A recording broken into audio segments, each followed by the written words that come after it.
Hello friend, स्वागत है आपका कामेश्वरी दीप चैनल पर। आज मैं आपसे बात करूंगी भगवान शिव के बारे में और उनकी भक्ति के बारे में। महाकाल शिव की महिमा अपरंपार है और उन्हें प्रसन्न करने के लिए किसी खास पूजा पाठ की जरूरत नहीं होती, बल्कि सच्ची श्रद्धा और पूरे मन से किया गया प्रयास आपको भोलेनाथ की कृपा का पात्र बना सकता है। शायद यही वजह है कि अपने भक्तों के लिए महाकाल ने काल तक को भस्म कर दिया था। भोलेनाथ की असीम कृपा और पुण्य फल की प्राप्ति होती है सुनने से भक्तों की कहानी। तो आइए सुनते हैं भोले भक्त की कहानी। भक्त के प्रति महाकाल की अगाध आस्था। श्वेत केतु, जो कि एक राजा काल को भी जीत लिया था। राजा श्वेत केतु सदाचारी, सत्यवादी, धर्म के मार्ग पर चलने वाले शूरवीर और प्रजा पालक थे। वे अत्यंत ही निष्ठा और प्रेम भाव से प्रजा का पालन करते और उनकी आस्था और श्रद्धा पूरी सच्चे भाव से शिव भक्ति में लीन रहते और उनके इस भक्ति भाव से महाकाल अत्यंत प्रसन्न थे।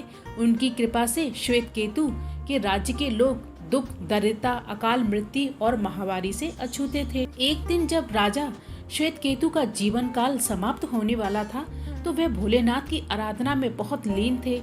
तब चित्रगुप्त ने यमराज से कहा कि राजा श्वेत केतु की आयु अब पूरी हो चुकी है, अब उनके प्राण हरने का समय है। तब यमराज ने अपने दूतों को आज्ञा दी कि वे जाएं और श्वेत केतु के प्राण को हर लाएं। यमदूत राजा श्वेत केतु के पास पहुँचे तो वह शिव मंदिर में थे। दूत बाहर ही खड़े हो गए। श्वेत केतु गहरे ध्यान में थे। बहुत देर हो गई थी। ना तो श्वेत केतु का ध्यान टूटा और ना ही दूत वहाँ से हिले। दूत बिना अपना काम किए नहीं जा सकते थे, तो वहीं खड़े रहे। जब वे वापस नहीं पहुँचे तो यमराज ने विलम्ब होते देखा। यमराज स्वयं ही वहाँ श्वेत केतु के प्राण हरने पहुँचे, लेकिन वहाँ उन्होंने देखा कि महादेव की आराधना में श्वेत केतु लीन है। अब तो वे सोच में पड़ गए कि इसके प्राण कैसे हरे। तब उन्होंने सोचा कि वे अभी पूरी तरह से शिव पूजा में डूबे हैं, तो इस स्थिति में शिव की पूजा का उल्लंघन नहीं कर सकते। स्वयं वहाँ पर खड़े हो गए। वो भी उधर जैसे ही काल को इसकी सूचना मिली तो उन्होंने अपनी तलवार निकाली और भगवान शिव के मंदिर में जा घुसे। काल ने देखा कि राजा श्वेत केतु अभी भी भगवान शिव के लिंग स्वरूप के सामने बैठे ध्यान में मगन है और झपट कर आगे बढ़ा और जैसे ही उसने राजा श्वेत केतु का सिर काटने के लिए तलवार उठाई तो भगवान शिव ने अपना तीसरा नेत्र खोलकर काल की ओर देखा।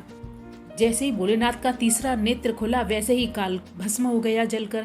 और थोड़ी देर बाद जब राजा श्वेत केतु ने आंखें खोली तो राख में बदल चुके काल को देखा। अब उन्हें चिंता हुई कि यह कौन है और क्या है।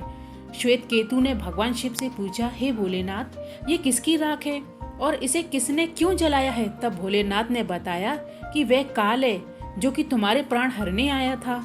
राजा श्वेत केतु ने कहा कि हे महाकाल, वह तो आपकी आज्ञा से तीनों लोकों में विचरता है, लोक को नियंत्रण में रखता है।